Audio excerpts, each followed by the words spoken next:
Very good morning to all of you. So, after having reviewed FDMA and TDMA techniques, we are now in a position to talk about efficiency of all these techniques and calculate them using live examples. So, there is the formula for efficiency of time division multiple access. Uh, Number of overhead bits, first of all, before we calculate the efficiency, we need to calculate, which is given by this formula on the RHS that you can see on your screen. It has got four terms. Each term has a multiplication with the number of reference bursts per frame and number of traffic bursts per frame, and these two parameters will be given to you.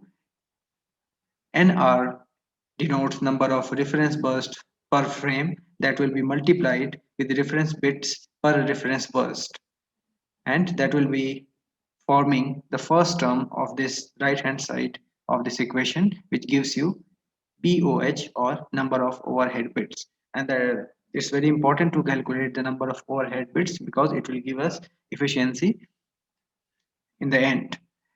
The second term consists of multiplication of NT and B subscript P, where NT is number of traffic bursts per frame and B subscript P is overhead bits per preamble in each slot. If you remember, there is a preamble and there is information message followed by the trail bits. So when we talk about B subscript P, it means we are talking about overhead bits per preamble in each slot. Okay, the third term also is multiplied with NT. The multiplication is with B subscript G, which is equivalent bits in each guard time interval.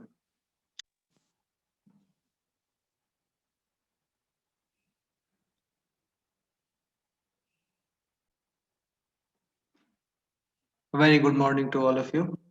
Today we are going to study how to calculate efficiency of each multiple access technique. We have had an overview of all these techniques. Now we are in a position to calculate their individual efficiencies. So we will start with calculating the number of overhead bits in a TDMA technique. And this is given by a sum of four terms. So the first term for calculating this is the multiplication of number of reference bursts per frame with the reference bits per reference burst. So number of reference burst per frame in this equation is denoted by n subscript r, and b subscript r denotes reference bits per reference burst. That will give you the first term of this equation.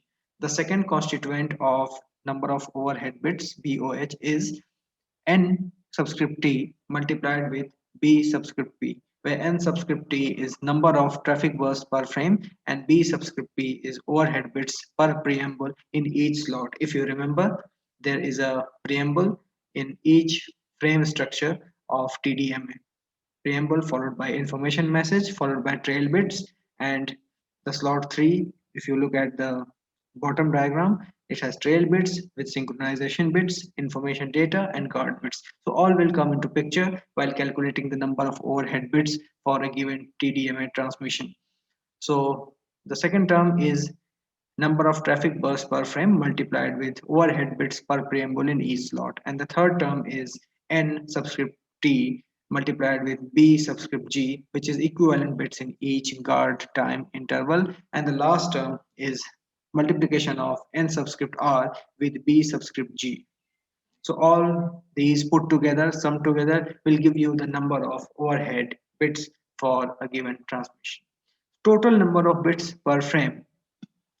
The second part of this calculation of efficiency involves calculation of total number of bits per frame given by B subscript T, which is equal to frame duration TF into channel bit rate R. Simply multiply them together to get total number of bits per frame. Now we are in a position to calculate efficiency. Efficiency is given by denoted by eta F, which is frame efficiency, and it's given by 1 minus BOH, which is number of overhead bits per frame, upon BT, which is total number of bits per frame. We have calculated both these in two steps, and that multiplied with 100 gives you efficiency in terms of percentage. It's frame efficiency of TDMA. Now we come to space division multiple access. I think we have not yet discussed its conceptual nuances, so we will start by discussing them, its outlines. Space division multiple access controls radiated energy in terms of energy radiated from the transmission antennas for each user in space.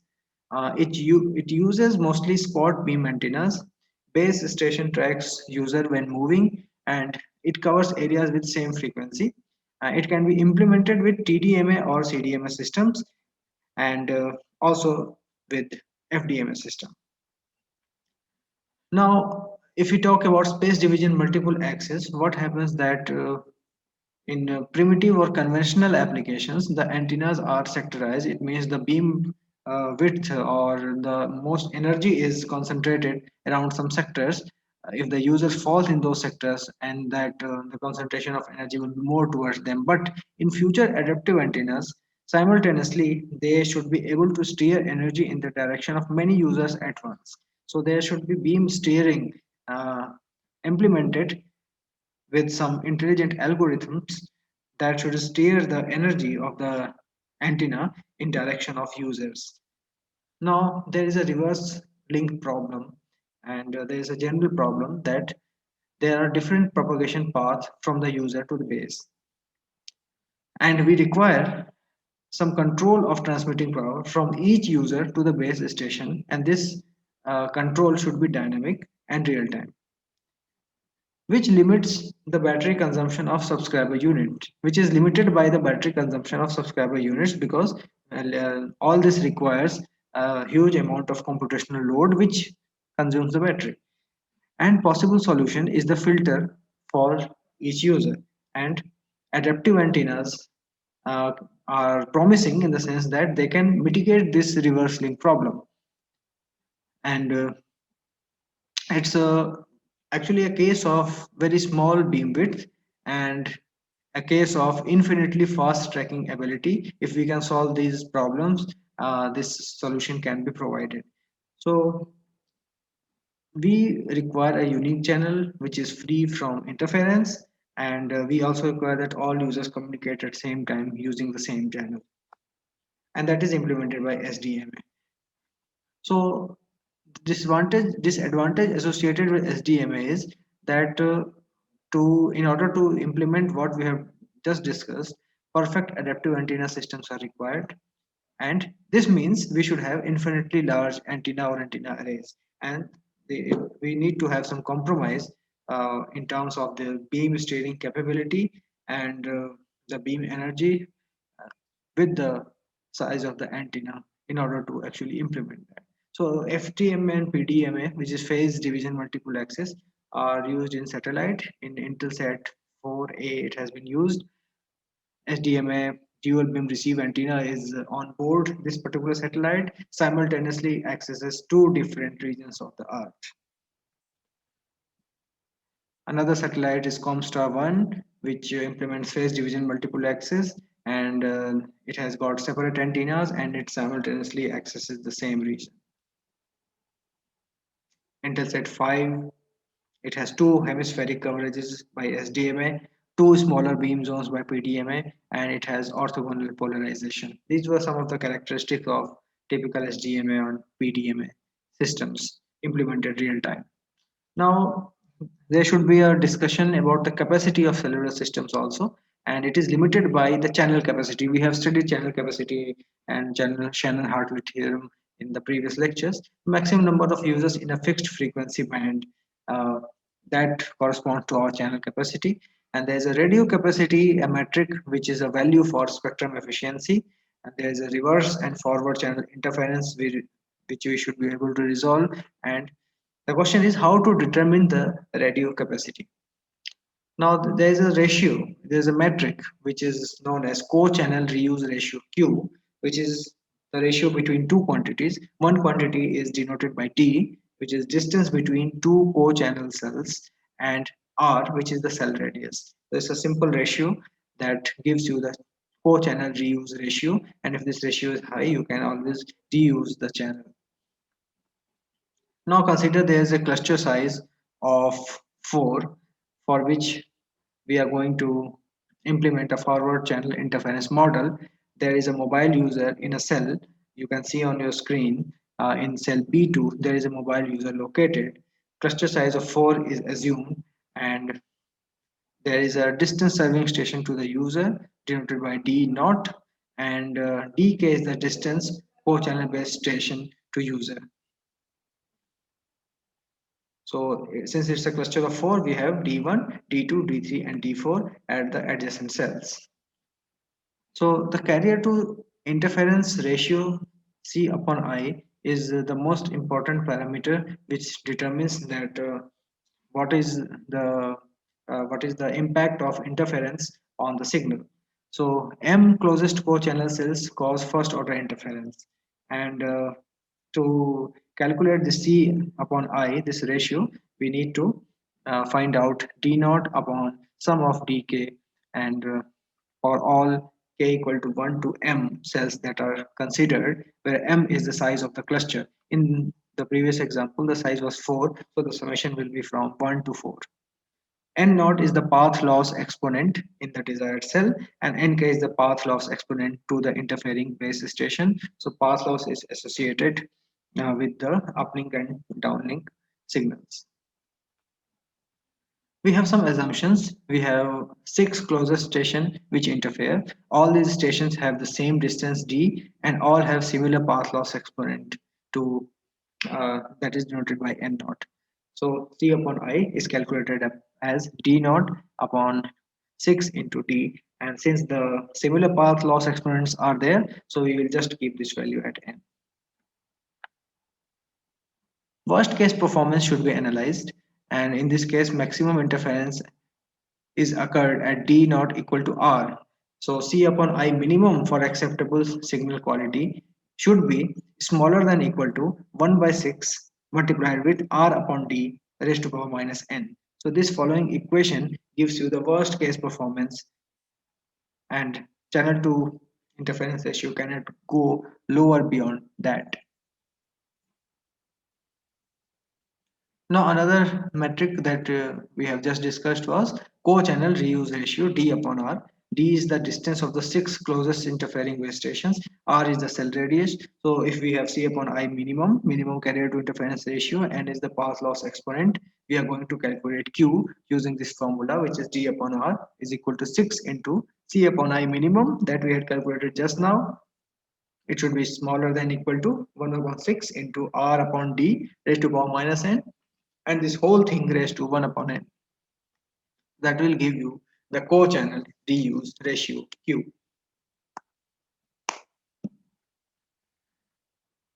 Another important metric is radio capacity M. So radio capacity M is also a ratio of total allocated spectrum for the system with the product of channel bandwidth and number of cells in a complete frequency reuse cluster. So BC into N and B upon T as numerator, that will give you M, which is the radio capacity, and it is described in terms of radio channels per cell.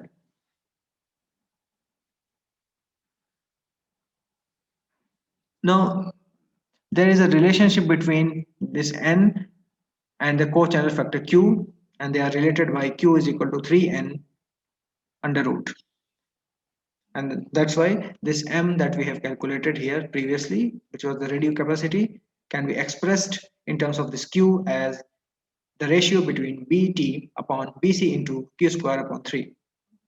That further can be expressed in terms of channel to interference ratio that we have calculated just before. See, we have calculated channel to interference ratio just before.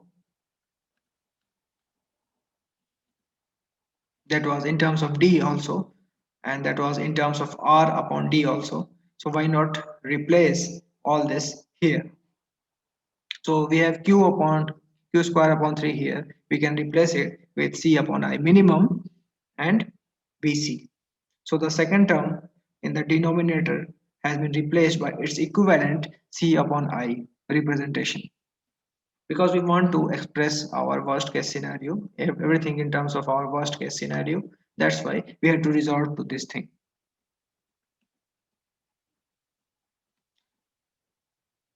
Now in a nutshell, the radio capacity M for n is equal to 4 can be given as, by substituting the values in the previous formula, we have M is equal to number of radio channels per cell. C upon I minimum is the worst case scenario in digital systems compared to analog systems. So what it says that C upon I, so what it says that C upon I minimum is lower in digital systems compared to analog system. And if you look at closely, that lower C upon I minimum, the worst case carrier to interference ratio, imply more capacity. And we have validated all this by measuring exact values in real world scenarios. So these formula are very important for the point of view of understanding the C upon I in worst case and the capacity for our mobile systems. Now we are in a position to compare different systems. Each digital wireless standard has different worst case scenario for C upon I. So C upon I mean is different for each wireless standard. And to compare them, we require a gold standard that is an equivalent C upon I.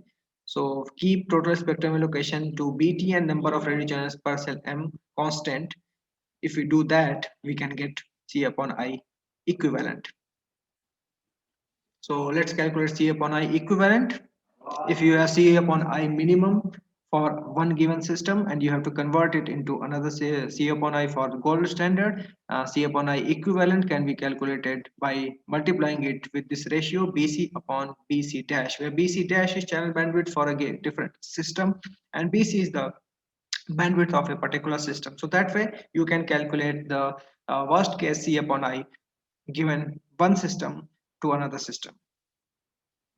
So C upon I equivalent, remember it's very important. C upon I equivalent is minimum C upon I value for the different system.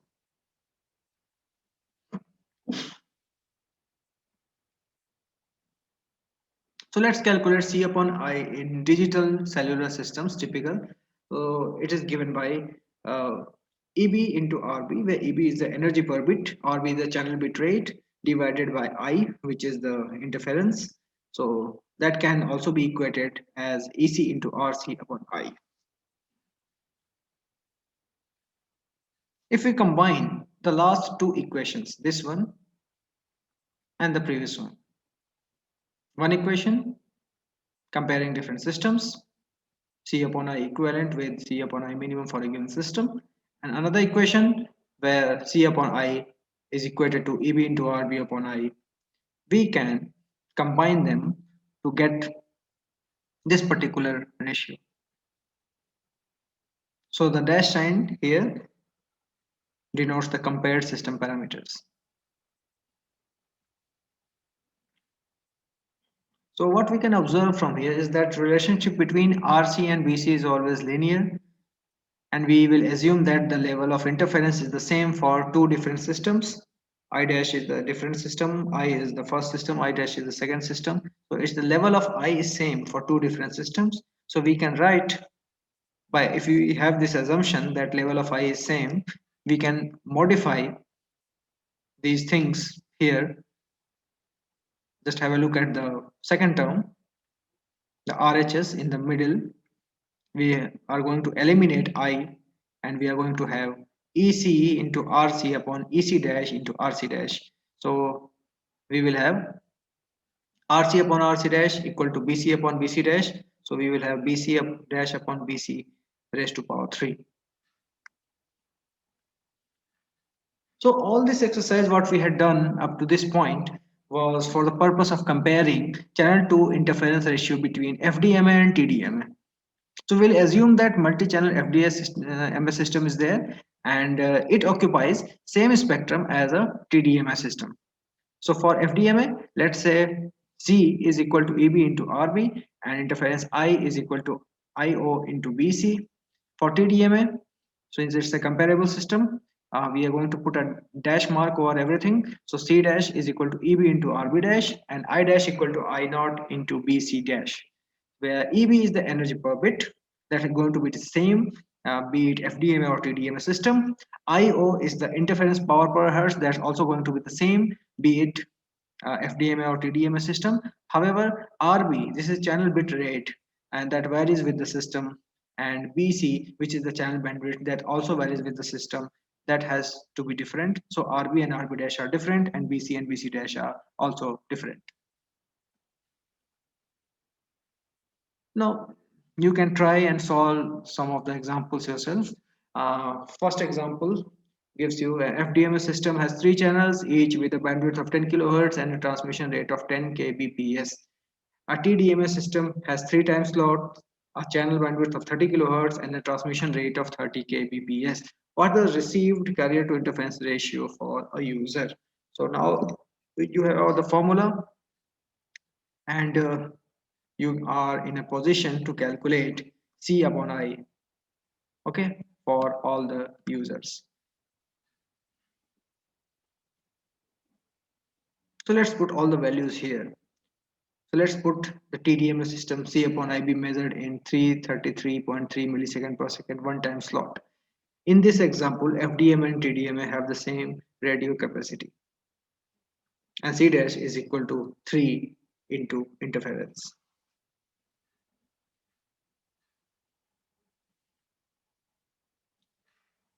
Some of the observations from these numericals were that peak power of TDMA is quite high than in FDMA for given k time slots, and the quantum by which it is high is 10 log k.